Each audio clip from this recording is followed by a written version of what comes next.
आम्ही जातो अमुच्या गावा, आमचा राम राम घ्यावा, असं म्हणत जगद्गुरु संत तुकाराम महाराज हे सदेह वैकुंठाला गेले.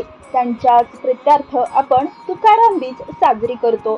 तर तुकाराम बीज म्हणजे काय, किंवा संत तुकाराम महाराजांच्या सदेह वैकुंठ गमनाचा दिवस म्हणजेच या संत श्रेष्ठाच्या चरणी आपली कृतज्ञता व्यक्त करण्याचा हा दिवस. संत तुकाराम बीज निमित्ताने आपल्या अभंगातून साऱ्या ब्रह्मांडाला उद्धारण्याचे सामर्थ्य असणाऱ्या तुकोबारायांच्या दिवशी सदेह वैकुंठ गमन केले होते. तोच उत्सव म्हणजे तुकाराम बीज. संत श्रेष्ठ तुकाराम महाराजांच्या सदेह वैकुंठ गमनाचा दिवस म्हणजेच या संत श्रेष्ठाच्या आपली चरणी कृतज्ञता व्यक्त करून हा वारकरी संप्रदाय त्यांचा जयघोष करतो.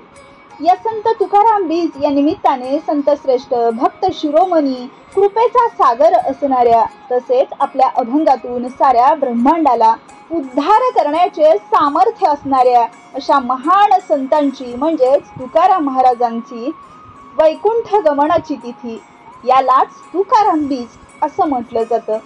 संत तुकाराम हे इसवी सन 17व्या शतकातील एक वारकरी आणि महान संत व कवी होते. त्यांचा जन्म वसंत पंचमीला म्हणजेच माघ शुद्ध पंचमीला झाला. पंढरपूरचे विठ्ठल किंवा विठोबा हे संत तुकारामाचे आराध्य दैवत होते. त्यांच्या कुळामध्ये पंढरपूरच्या विठोबाची महान अशी भक्ती वारी त्यांचं आराध्य दैवत होतं. संत तुकारामांना वारकरी जगद्गुरु म्हणून ओळखतात.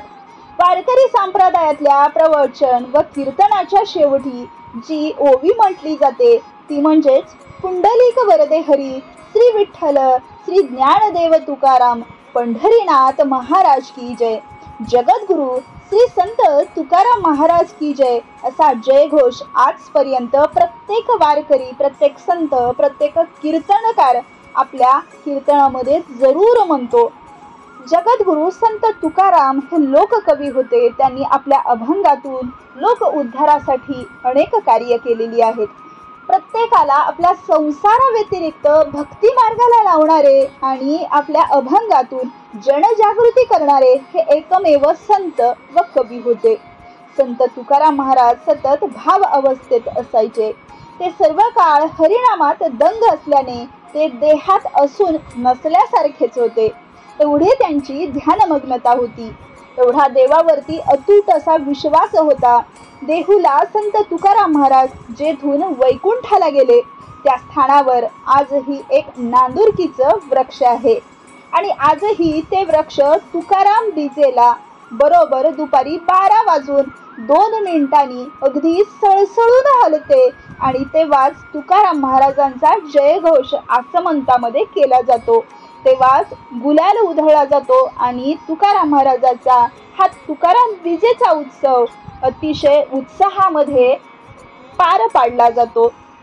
तर तुकाराम महाराज बीजेचा हा उत्सव बरोबर दुपारी 12:02 का असतो, तर त्यावेळेला त्यांचं सदेह वैकुंठ गमन झालं होतं.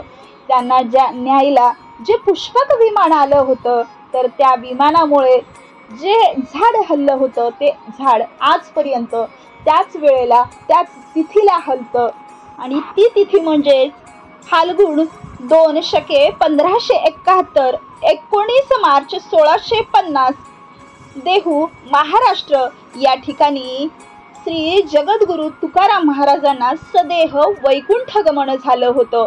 या पृथ्वीवरती असं एकमेव युगपुरुष किंवा एकमेव संत असे होते की त्यांना सदेह वैकुंठ गमनाचं हे अहोभाग्य लाभलं आणि अशा या महान संतांची कृतज्ञता व्यक्त करण्यासाठी आपण हा तुकाराम बीजेचा उत्सव खूप आनंदाने आणि उत्साहाने साजरा करतो. त्यालाच तुकाराम बीज असं म्हटलं जातं. तर ही संपूर्ण तुकाराम महाराज बीजेची माहिती जर तुम्हाला आवडली असेल तर अशाच नवनवीन पौराणिक माहितीसाठी या चॅनलला लाईक, शेअर आणि सबस्क्राईब नक्कीच करा. धन्यवाद.